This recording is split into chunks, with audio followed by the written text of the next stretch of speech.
আমি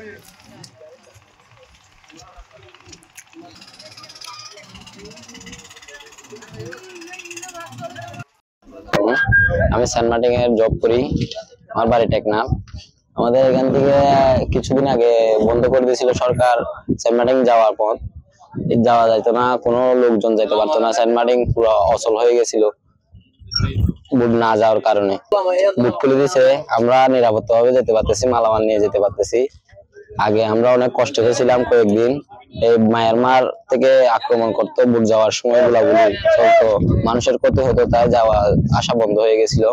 এখন যাইতে পারতেছি। কালকে থেকে আমরা সেন্ট মার্টিন এ যাওয়া হইতেছে। আমরা এখন অনেক নিরাপত্তা পাইতেছি, এখন যেতে পারতেছি।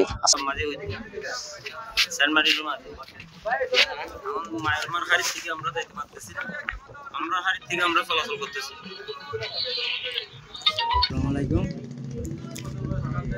মানে আমার নাম মঞ্জুর শামসুল আলম। মানে একটু কয়েকদিন আগে মানে গোলাগুলি চলতেছে, কিন্তু মানে বন্ধ ছিল, কিন্তু যাইতে পারতেছি না। এখন মানে কি খুলে দিছে, মানে যাইতে পারতেছি।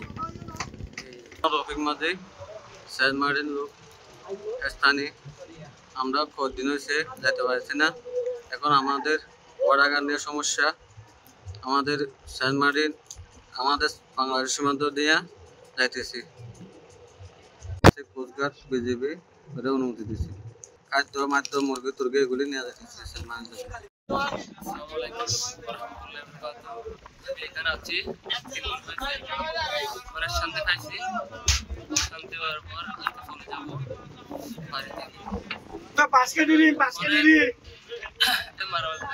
আমরা মালালপুর শেষ হয়ে যাবে, তারপর আমরা উঠবো আর কি।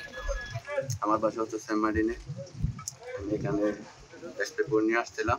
দিন আগে আমাদের সেন্ট মার্টিন যাওয়া আসার জন্য একটু সরকার প্রশাসন বন্ধ করে দিয়েছিল নাত নদীতে।